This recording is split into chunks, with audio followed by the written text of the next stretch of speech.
Today we're going to be using the Expedition by Aurora Mining and the Green Mountain Gold Trap, the small version. I think he calls it the pay streak finder. It is broken. I bought it used, but it still works. I've tested it, and you've probably seen it in some of my prior videos. So let's just take a look at these two.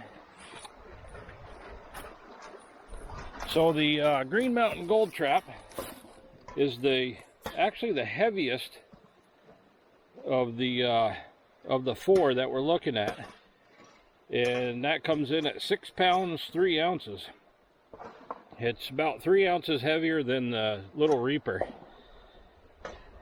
It is, I believe,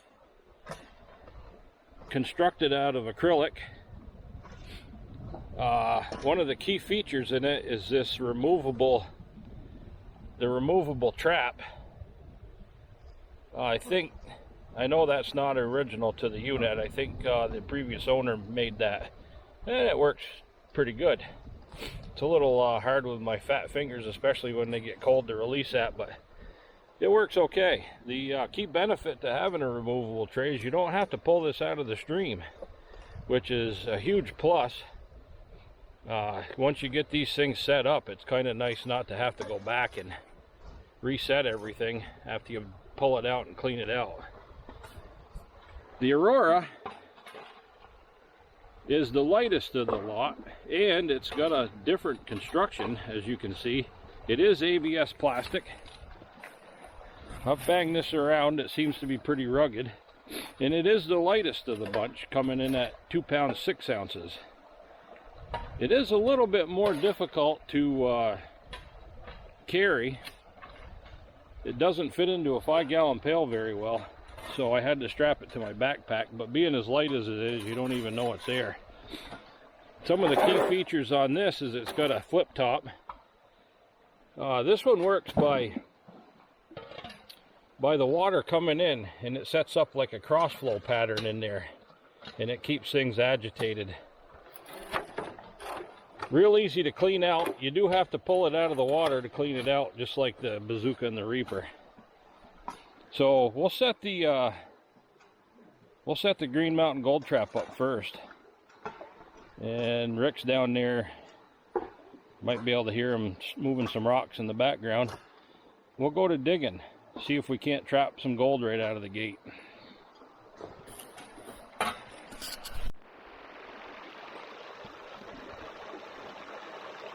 Okay, we got the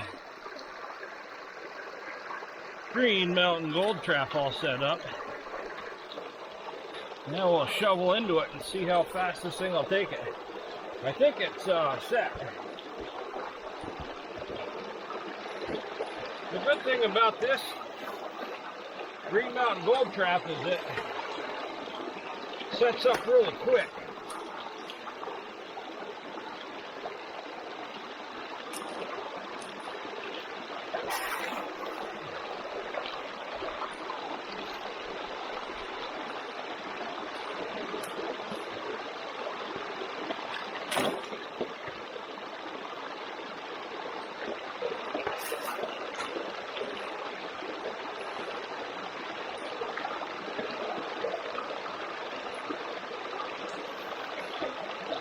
I don't know if I have the perfect flow going here. But we're going to just run it like this.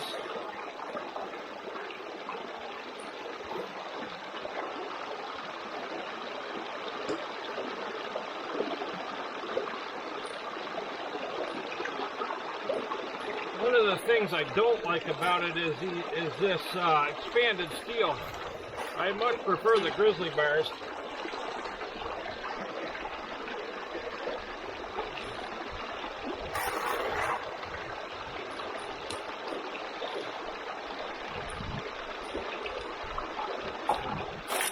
A huge plus to this thing is it's clear.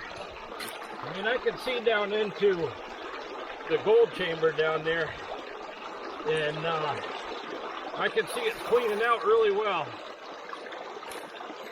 I got a pretty decent even flow going through it.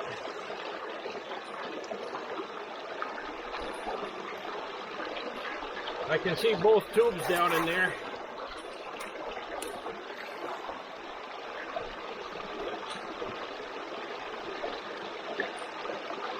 You don't have to classify material.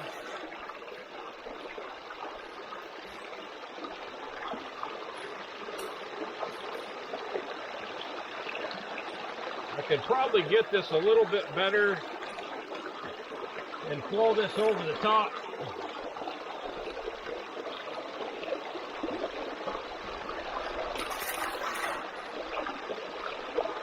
Got a little spillover going on here, which is what I don't really want. Yeah, see now it's carrying it over the top a little bit.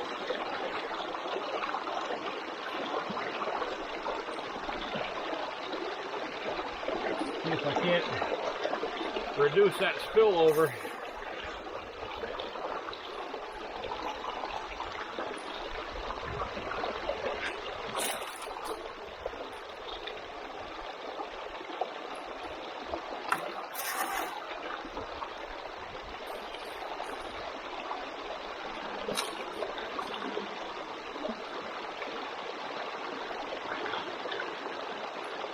I changed my flow a little bit on that when I did that.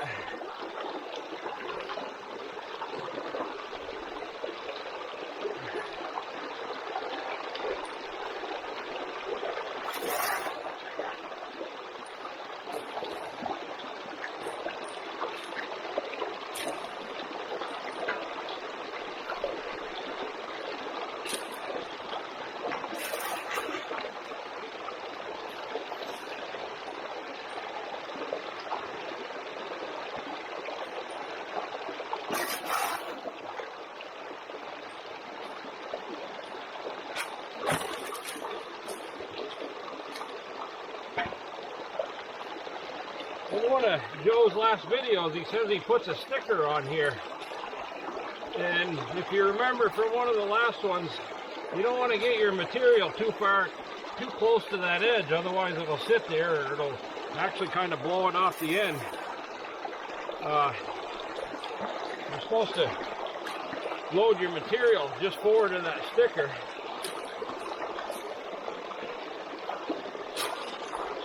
Here I'm using this piece as kind of my guide.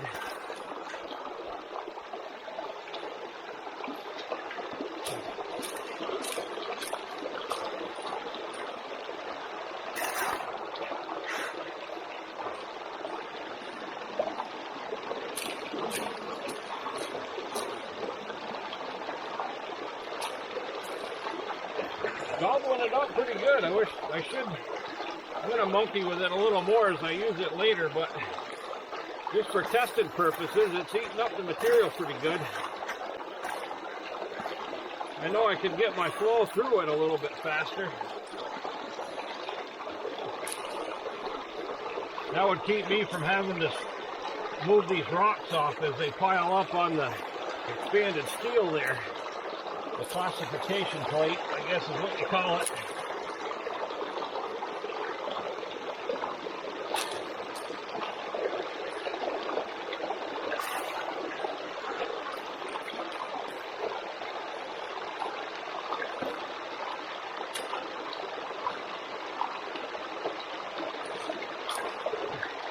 In my my opinion, one of the biggest drawbacks of these is there's no ripples in them. I didn't do any test pans, so, and I didn't sprinkle any gold in this either. So we'll see if it catches anything. If it doesn't, it's not the gold trap's fault. It's probably mine for not testing the material first, or loading the bucket a little.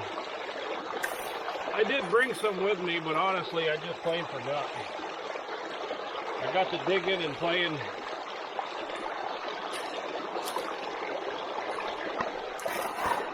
Then I started loading this thing, and well, it's too late now. I guess I probably could sprinkle a little in at this point. Let's just see if there's anything in there. How about that?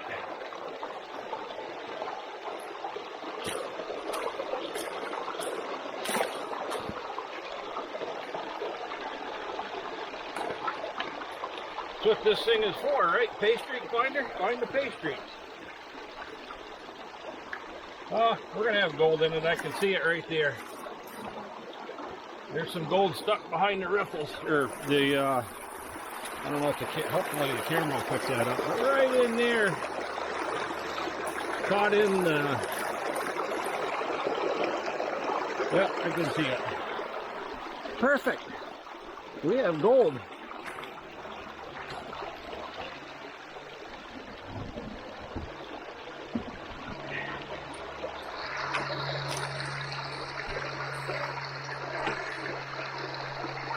Adjust my camera again here.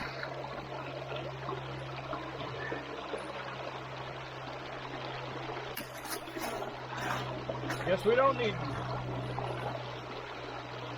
don't need ripples. This thing will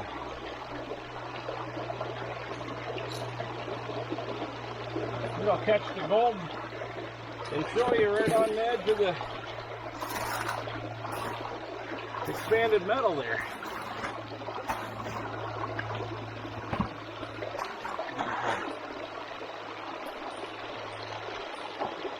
I got gold in the box here. I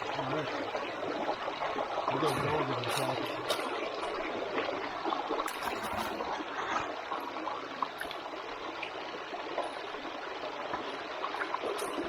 I should say that these things are made right here in Vermont, hence the name Green Mountain Gold Trap.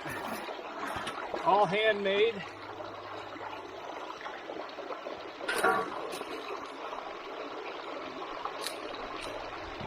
As meticulous as I know Joe is, being handmade,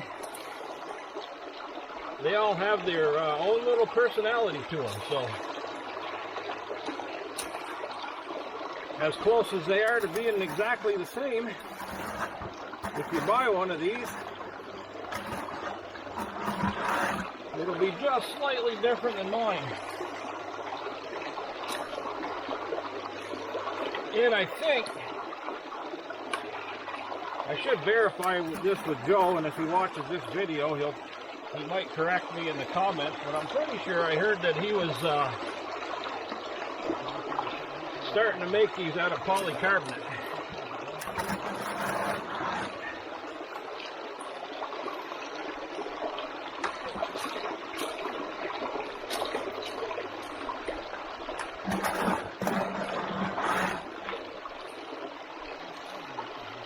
Regardless of what it's made out of, they do work.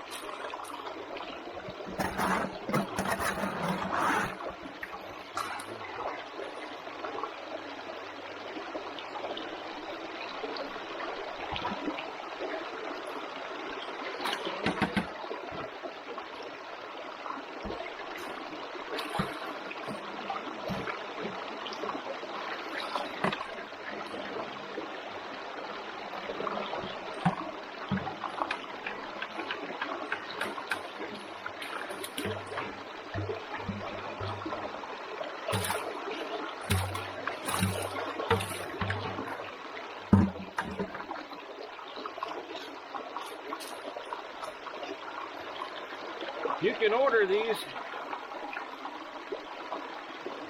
from Green Mountain Gold Trap online. I'll try to put a link in the description.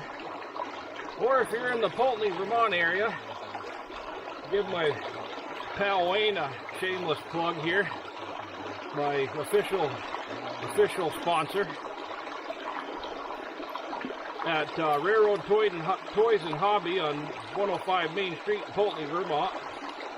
He's a stocking dealer for Joe and Green Mountain Gold Trap. So you can always swing by, say hey to Wayne, ask him any questions you have about geology, because the man's a wizard when it comes to geology.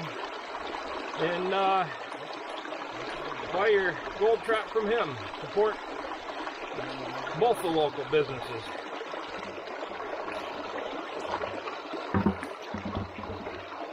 I think Wayne Railroad Toy and Hobby is only on Facebook at this point. Well, let me grab my pan. You don't need a bucket to clean this one out. Well, you kind of do, and I'll show you.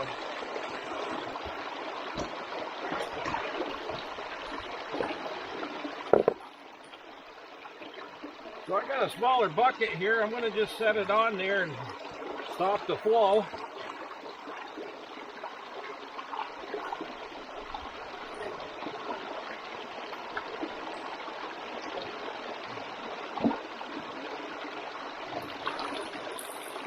That's all the material there is.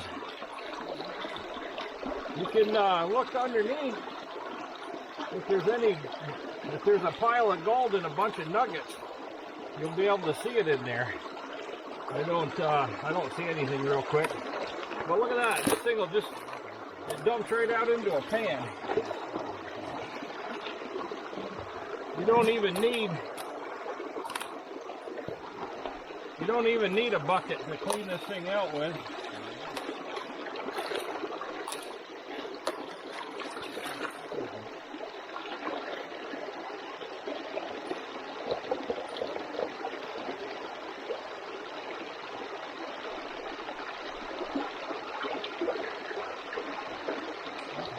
Then when you're done, it just slides right back in and you're all ready to go. I'll tell you, for being handmade, that is a perfect fit with that little slide tray. Like I said, Joe takes great pride in the fit and finish of those things. All right, let's not drop the camera like I did last time. Well, that's all the material, by the way. That's by far probably the least amount of material out of all these. Now we know we got, actually, I don't know if I washed that gold in before I did that, so it might be still sitting there, or I lost it. Look at that. Look at how much material that is. Not much. There you go. Look at how small that gold is. Now you know if that is picking up that little tiny bit of gold, it's going to pick up everything. I think his ad even says it catches the small stuff. I don't see those other pieces, so they're either, I forgot to try to wash them down through, so they're either still stuck behind that expanded steel. Sorry, I couldn't remember what it was called. Or they got washed down through and they're gone. That was my fault. Got excited. No, they're still there. I can see them from here. Good, I didn't lose them. All right, I'm gonna throw this back in the bucket, set up the Aurora, dig another pail of dirt, and we'll be back.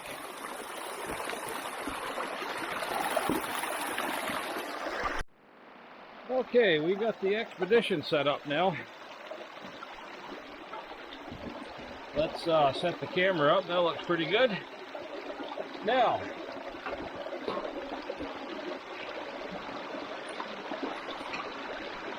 this one is a little bit harder to set up because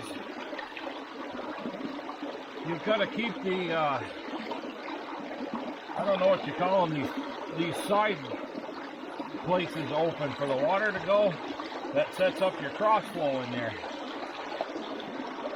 They do make a nice place to hold the box down, but as far as setup goes, it is by far more difficult to set this one up than any of the others. And I don't have it super duper good, but you know what, it's good enough for the test.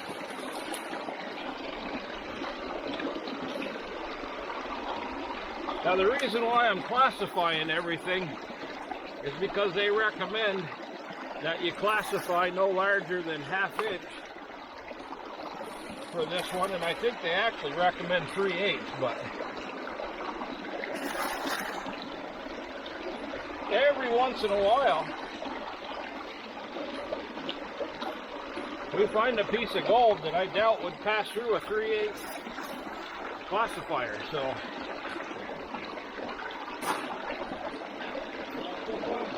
a little bit here and there.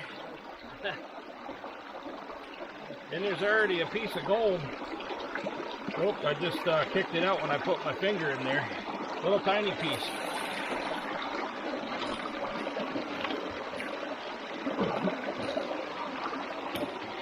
There's another one right there I just kicked out.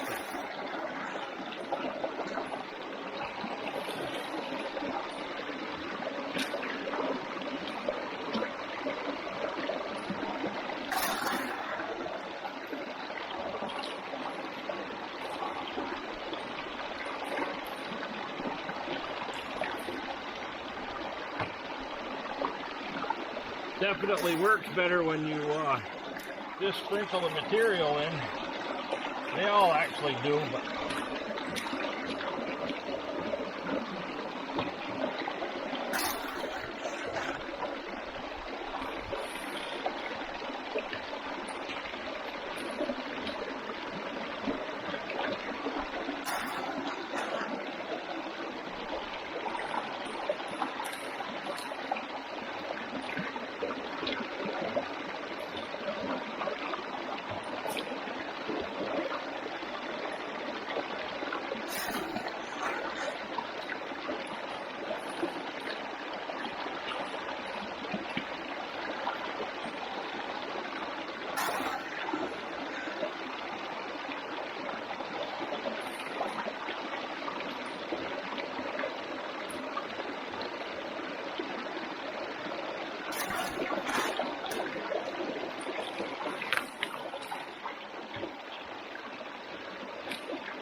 now, as far as this perforated plate goes, it's okay, but it does get plugged up. And even if you classify the 3/8 minus, it still does it.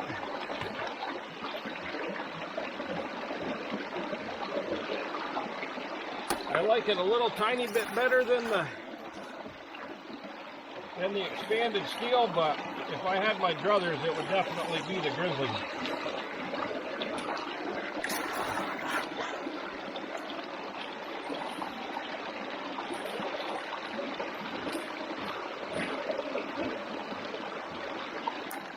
Now I have run unclassified material through this before. I've set it up so I could shovel right into it, and it did catch gold.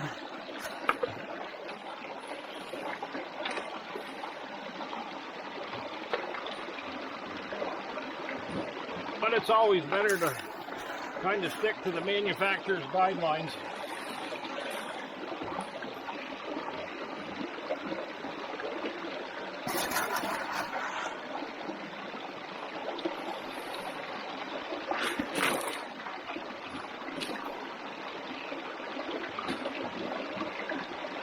This is kind of my go-to. I know you haven't seen me use it a lot, but it's kind of my go-to box when I'm spot checking areas and I want to run buckets, especially if I'm doing a lot of hiking, just because it's so light.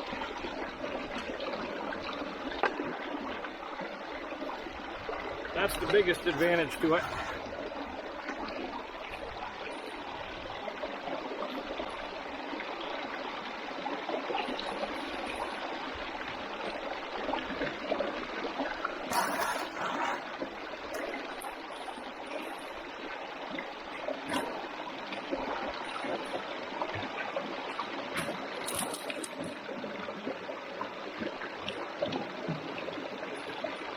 It does eat up the material.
No riffles in this one either, so I did see that one or two little tiny pieces kind of stop at the head of the perforated plate there. But other than that, I haven't seen anything.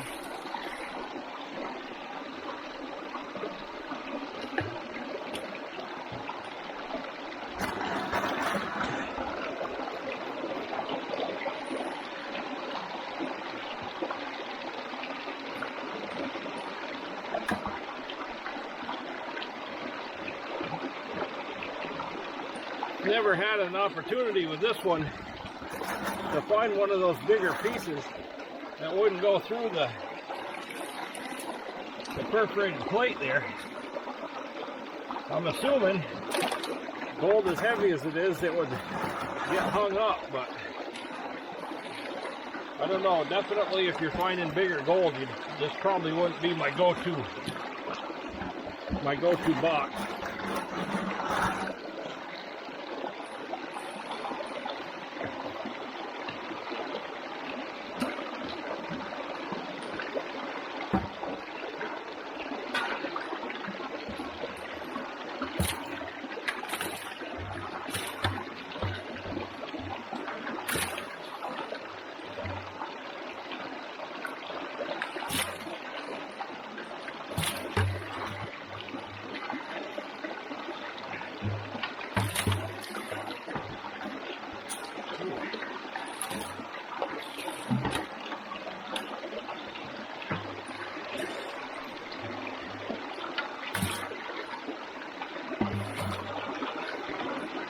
There.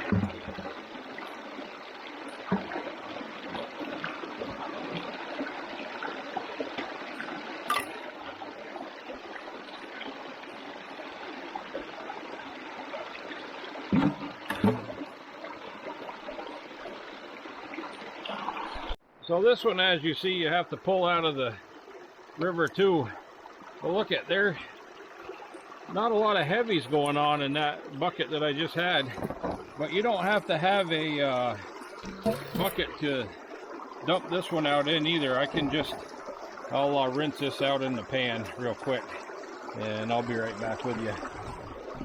Now the nice part about this is, as well as the Green Mountain Gold Trap, is you can see that there's nothing left in there. So then you just close the trap door and you're off to the races.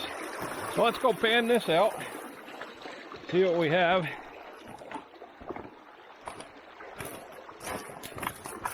Over here to my little panning spot.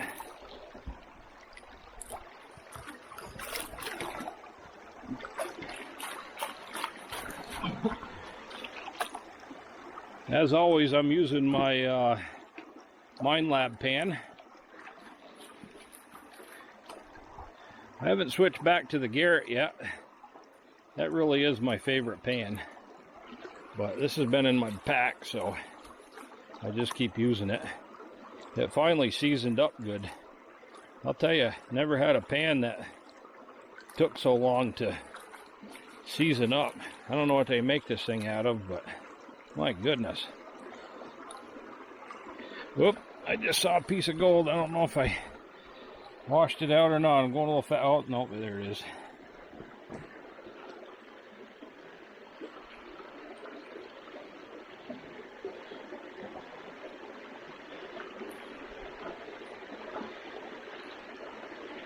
there's some gold in there.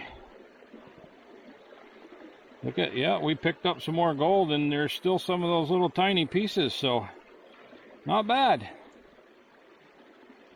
That does catch gold too.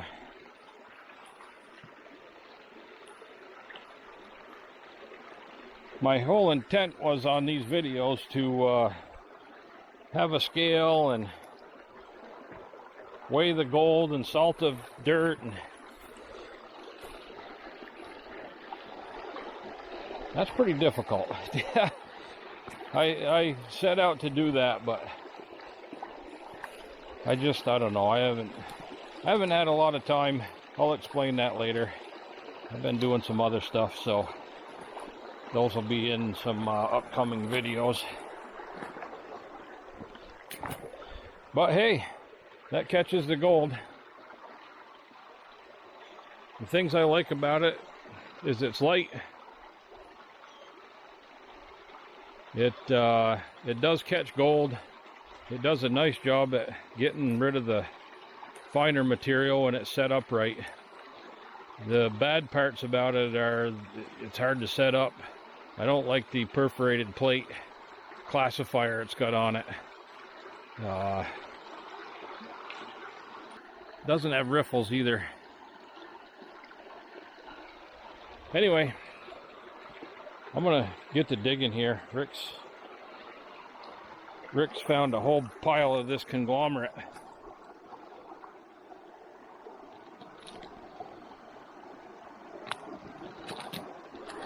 Usually when we're into that conglomerate, we're into gold, so I'm hoping we've dug up through here already once. I don't think that this I don't think that we've dug in this spot before.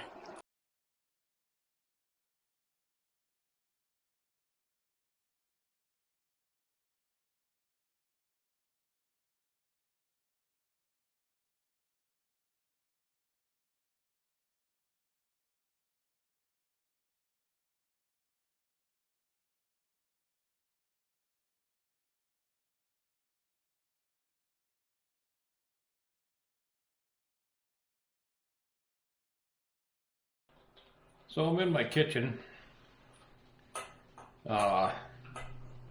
editing this video, and I applaud you for making it this far if you have. I know it was kind of a long video, but I realized I didn't film any kind of summary. So, just a quick word as I summarize this whole, like, two-part series, we'll call it. Which one did I like the best? And it kind of matters in what kind of conditions I'm running. In other words, if there's not a lot of stream flow and I don't have much to work with pitch, I like the Green Mountain Gold Trap.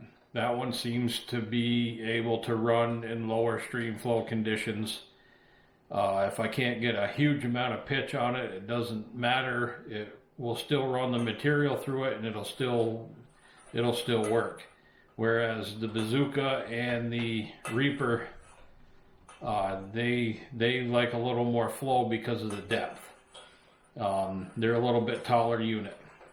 The Aurora, the Expedition, doesn't like low flow at all.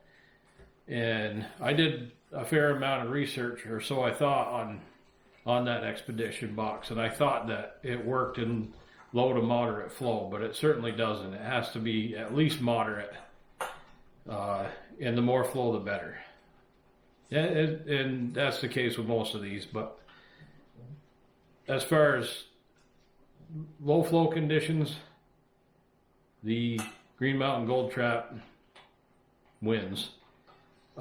If I have a little more flow and I can get a little more pitch on it, definitely the Reaper. I know you can't get the Bazooka anymore. If you can, that's not a problem. I would buy that again in a heartbeat, but it doesn't have the riffles in it. For me, that feature, the riffles and the grizzly bars, are the best. That's my favorite. So if I had to pick a box based on good flow, and I was able to set the Reaper up and get it running, it would have to be the Reaper, especially since it has the riffles and the grizzly bars. So that's it. The Reaper or the Green Mountain Gold Trapper are my favorites. That's it. I will catch you all in the next one, and I hope you all find tons of that yeller stuff. Take care.